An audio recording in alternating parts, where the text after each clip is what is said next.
اسمعوا الفيديو للآخر عشان تعرفوا كل تفاصيل حريق مديرية أمن الإسماعيلية. حريق هائل يلتهم مديرية أمن الإسماعيلية.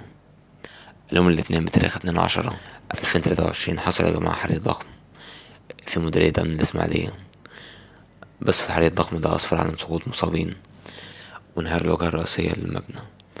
فيا جماعة تم دفع عدد كبير من سيارات الإطفاء لمحاولة تطويق النيران، وكمان يا جماعة تم الاستعانة بسيارات إطفاء دي تابعة للقوات المسلحة. بس يا جماعة تم السيطرة على الحريق، وده بعد عناء عشان طبعا الحريق كان ضخم. بس كده يا جماعة بكده نكون وصلنا لنهاية فيديو النهاردة عن حريق هائل يلتهم مديرية أمن الإسماعيلية. يا جماعة متنسوش لايك واشتراك في القناة، والسلام عليكم ورحمة الله وبركاته.